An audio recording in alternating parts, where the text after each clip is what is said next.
This is the Roots and All podcast, and I'm your host, Sarah Wilson.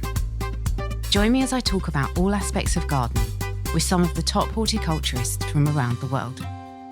Welcome to Roots and All, where today I'm speaking with Olga Evans, co-founder of the Forest Bathing Institute and author of a new book exploring the science behind nature's healing power. We'll discover what forest bathing really means, whether you need an actual forest to benefit, and you'll learn practical techniques you can use wherever you are. I grew up in Russia and I moved to UK in 2008. And in Russia and other countries in the area, it's very common to spend quite a bit of time during summer holidays, which are often 3 months in summer, like the whole summer. We spend in the countryside. And it's a very rustic way of spending your holidays because we often go to the countryside houses which have water, but no hot water. Sometimes they have electricity, sometimes they don't. No TV, no internet. And we spend whole 3 months being engaged in this atmosphere, often on the edge of the forest. And what I grew up, which I thought was a normal way of being, living, foraging every day gardening, just because the shops were so far away from those places we spent summer at, that we would rely mostly on the vegetables from our garden and the fruit as well. And I got very used to that. But then when I moved to the UK, started living here, I stopped, of course, having those breaks and that kind of lifestyle.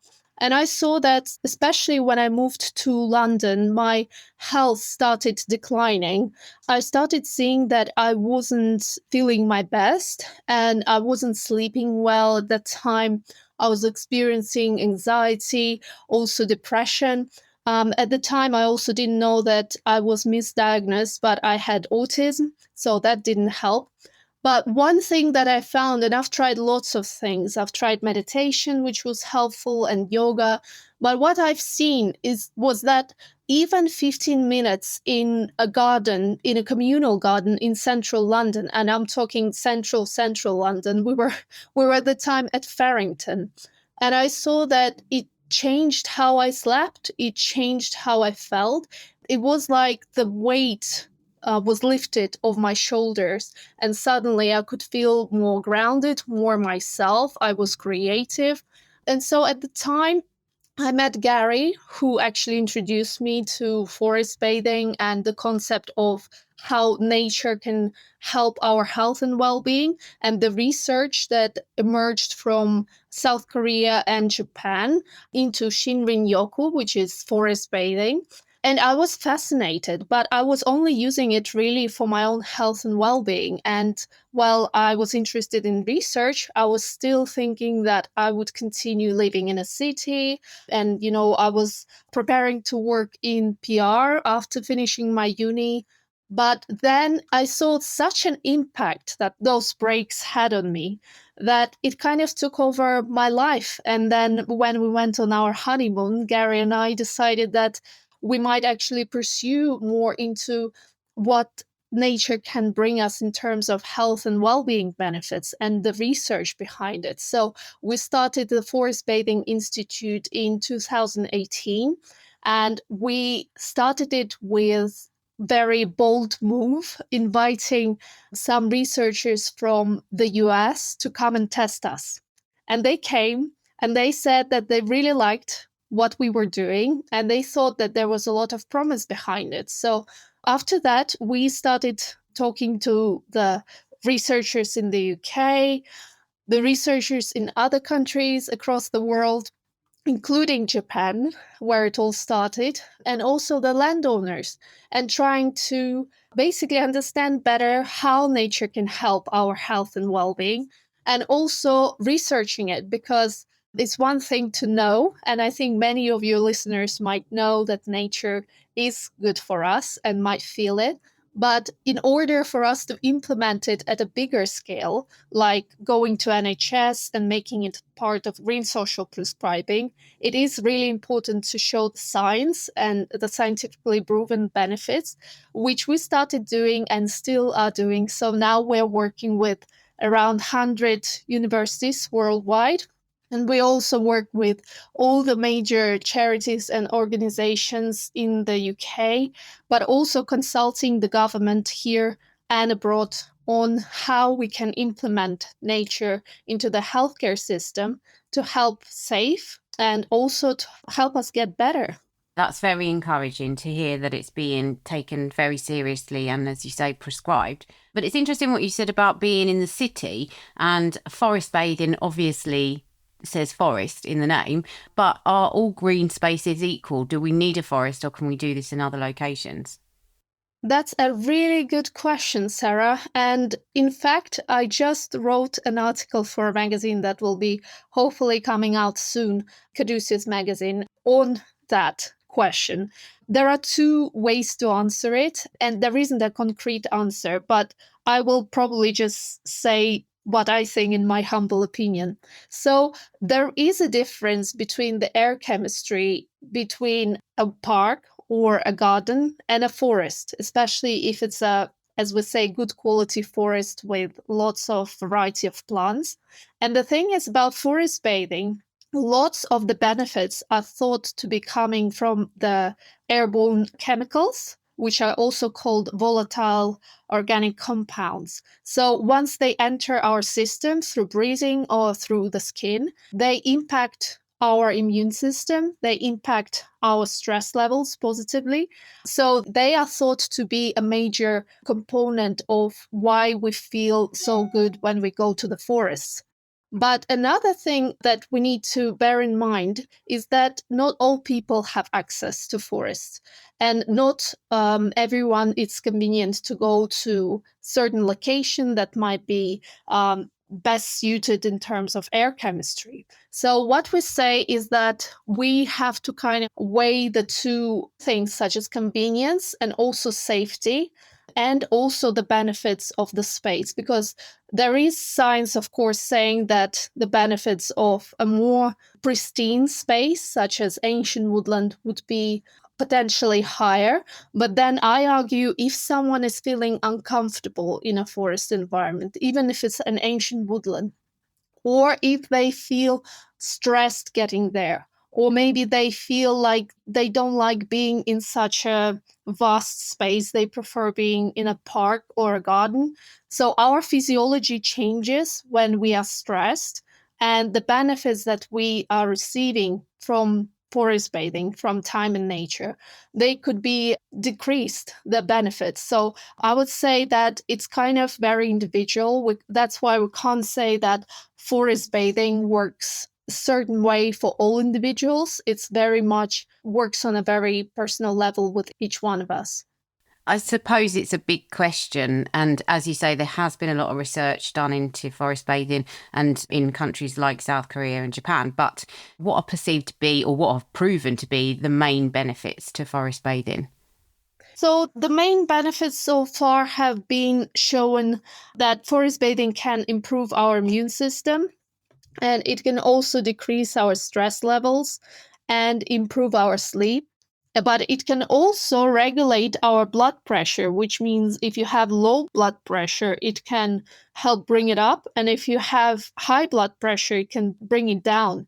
It can also help with weight loss and weight management.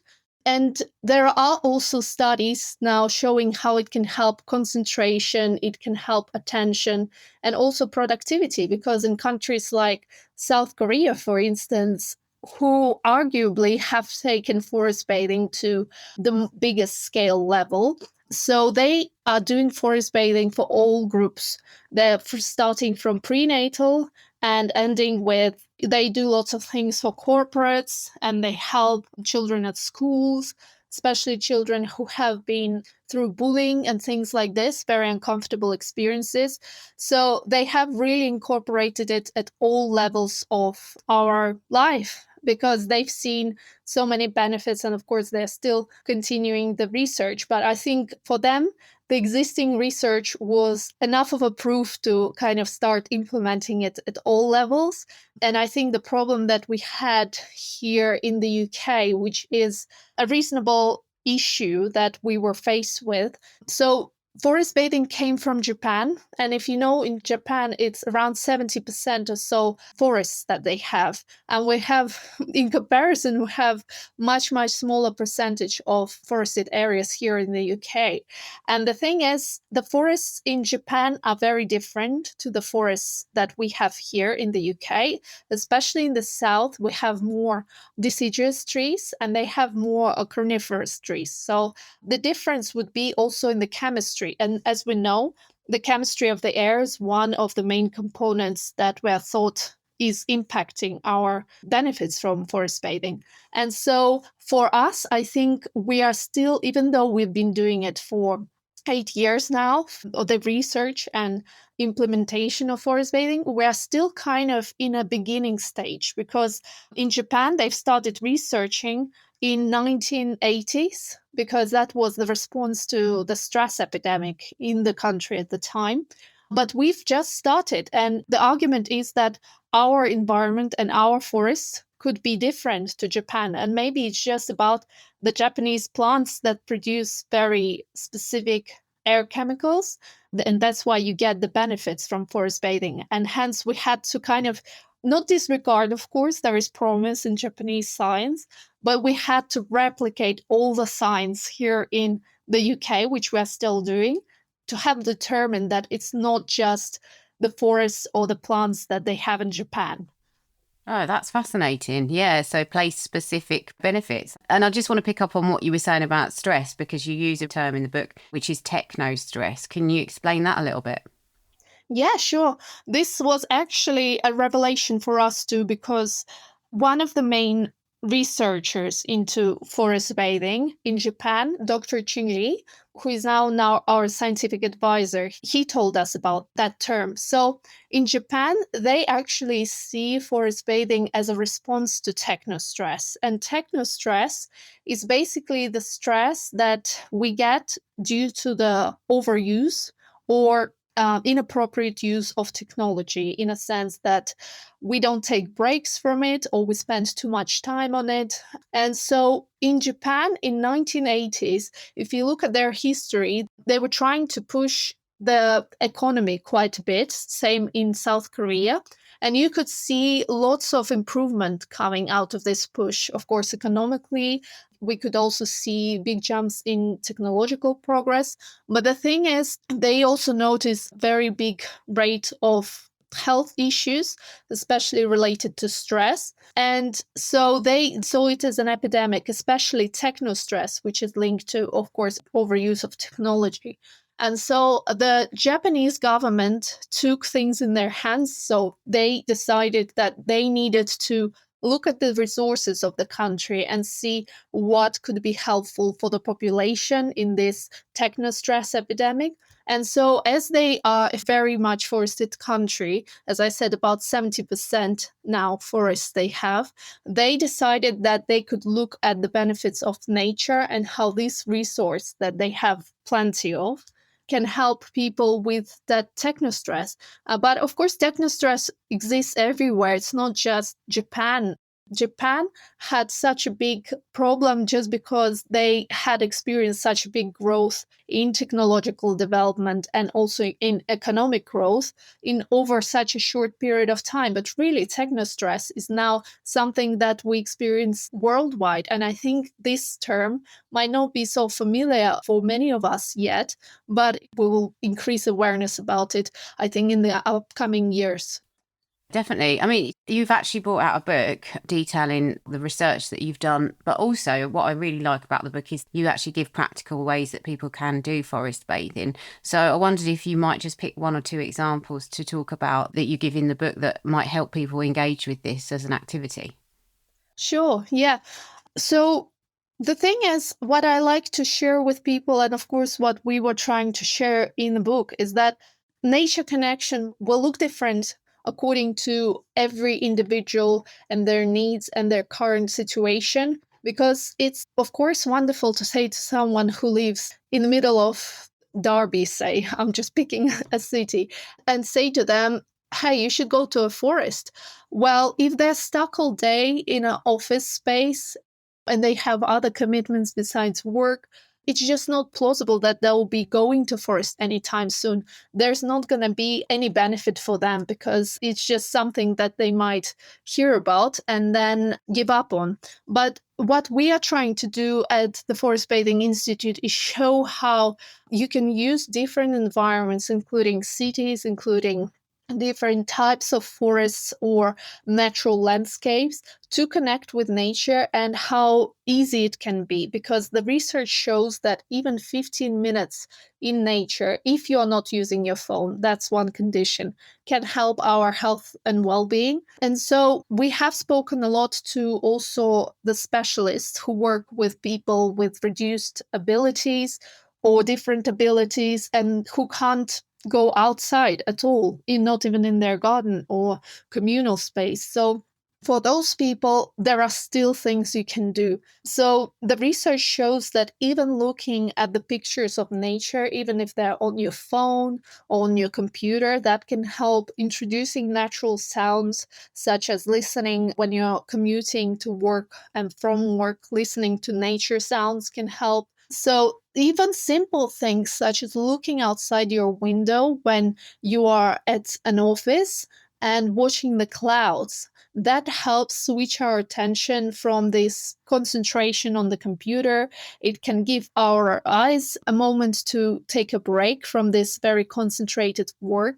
And there are lots of things that you can use and you're probably already doing without even thinking about it. So even taking food. So food is part of nature, of course, and we forget about that link. But even if you take food like at a slower pace and you try to notice the textures and the taste and the smells, that can already be an experience of nature connection. And so there are lots of ways, again, and there are lots of techniques to build on, but I would say the main thing for each one of us is to make sure that we do something, even a few minutes a day, of just stopping and maybe looking at a plant that you have on your windowsill, or maybe looking outside at the trees swaying in the wind, or maybe taking a few minutes break at work to sip that herbal tea and just notice the textures and the taste and the smells.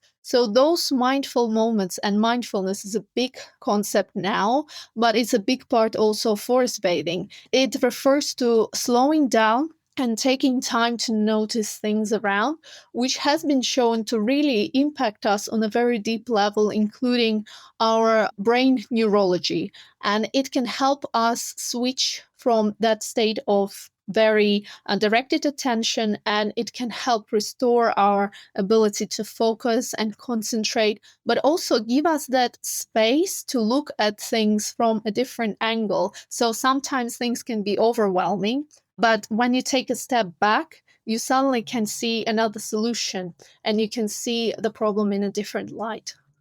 I mean, that's all brilliant advice. And you actually have a bit of in the book about where you talk about how to form a habit, because a lot of people will do it, will dip in and out, will dabble, will kind of think that's a really good idea, I need to start doing that. And then it maybe drifts off. What advice would you give to people who are looking to do this and incorporate it into their way of life? Yeah, thank you. Yeah, that's a great question. And in a sense, I think it's maybe one of the most important questions for anyone who is trying to take up a new health and well-being boosting practice. So I think many of your listeners already know that nature is good for us. And so you wouldn't need any extra proof, most likely. But it's all about how you start. So if you know it's good for you, where do you start? And most of us, of course, lose the track of our self-care time and the importance of it if we get too busy. So my advice is, as someone who does struggle arranging the schedule and the time to do things, is if you can pick a time in your day, and don't be too ambitious. I say time, I mean just 5 minutes would be great, to do something very simple. So again, there are suggestions in the book that you can try, which are very simple suggestions, such as I said, taking a tea break where you notice the smells of the herbs and the tastes of them, or just looking at a plant or looking outside the window. But then other things during the day you can incorporate, such as instead of taking a bus or driving to your work or to any location, you can choose to walk there. And if you walk on a street lined with trees, that already has an effect. And maybe walk a bit slower, or maybe take a few more minutes extra to slow down and just notice things around you rather than just rush from point A to point B. So for me, the main thing that helps is just giving ourselves a bit of time, like dedicating that time, whether it will be 5 minutes extra on your way to work, or maybe 5-10 minutes extra on your way back from work to visit a green space or to walk on a tree-lined street, or just 5 minutes if you can't move your schedule at all, you can't go out. And many of us will be now in a situation where we are taking care of kids during summer holidays. Just taking those 5 minute break, looking outside the window with a cup of tea, and just letting ourselves enjoy nature outside the window. Excellent advice. If people wanted to do this, again, I'm kind of assuming it's more of a solitary activity, but are there any groups or organisations that could provide guidance, or maybe even somebody might need a mentor to get into it, or they might prefer to do it in a group? Is that an option? Yeah, so all those are an option. So it's like with any practice, if you have tried yoga, right? You can do yoga on your own. There are, of course, some things you need to be careful about, but you can. And of course, you can use videos online, etc. Meditation, same. But besides doing it yourself, you can also join a group. So this is the same with forest bathing. And that's why I am mindful that most people with the pace of life that we have might not have that ability to go to forest for 2-3 hour immersion. So it's all about being realistic of what you can do at this moment, but also knowing that if you might have extra time, such as maybe you have a weekend off, you can join some of the forest bathing groups, and you can see the groups that we are running. We run some regular groups across the UK, or you can join some of the forest bathing guided groups near you by other guides.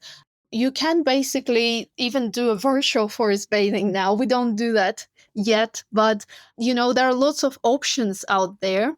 And I think now that we are also seeing forest bathing has been part of green social prescribing in Surrey, UK.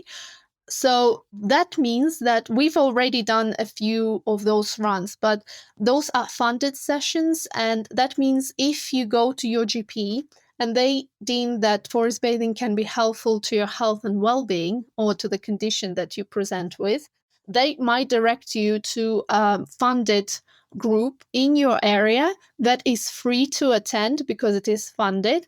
But of course, it needs to be running at the time. So that is why we are currently the Forest Bathing Institute. We are creating a charity so that we can focus more on that aspect of our work, and so that we can run more funded sessions, because currently we run sessions for public which are paid, but also sessions for corporates and some funded sessions. But we hope to make it more accessible to people so that it can be part of your healthcare. And of course, there are extra benefits of joining the groups because you can meet with other people. Some people feel uncomfortable or even not feeling safe if they go to forest alone. And it's the same as if you are doing yoga on your own, if some of us are experiencing that. If you do it on your own, you can still benefit and you can learn even how to do it very well. But then if you join a class with someone who is experienced, you might be able to go deeper and have few more benefits. It's not to say that you can't do it on your own, but sometimes that extra advice can be very helpful. Excellent advice, thank you. And I just wanted to give one final shout out to the photographer for the book, because actually the photos are beautiful. Was that one person that took those?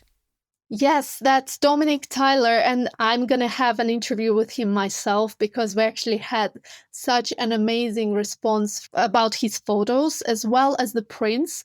by Rosanna Morris. So we are going to have a bit of a chat with both of them because their work is incredible. And Dominic has worked over years gathering those photos. And I'm going to learn more about how he got those photos. Thank you, Olga, not only for the interview, but for the pioneering work you're doing in this area. And thanks to you for listening. If you like this episode, I encourage you to listen to episode 48, Forest Bathing, and episode 118, The To Catch You Millennium Forest with Dan Pearson and Midori Shintani. Also, if you're listening to the back catalogue, you'll notice there are ads right at the end of the episodes. And I hope this doesn't disrupt your listening experience. And for now, this is very much a trial. I've got no intention of sticking ads in the middle of the episodes, as I know all too well this is one of the most annoying things for a podcast listener. Also, I don't know what the ads are. What you hear is specific to your region, but hopefully there's nothing offensive or irritating, but let me know if there is. Of course, you can switch off before the ads are played, but I suspect the minimal revenue generated by them depends on whether or not you stick around to listen. This is in no way a guilt trip to make you listen to them, just an explanation of the process. If you don't want to listen to the ads, fair enough, but would you instead consider leaving the podcast a review in whatever app you're listening in? It does help to get the podcast heard. Thank you. You can download or listen to the podcast direct from the website rootsandall.co.uk. Please also check out my Patreon, where you can make a one-off donation or take out a monthly subscription to help support the podcast. Because if you enjoy the show, please help it continue. I also have a GoFundMe where you can make a one-off donation. Even a one-off donation of £1 helps, and I'll be really grateful for your support. So please go to Patreon or GoFundMe and search for Roots and All Podcast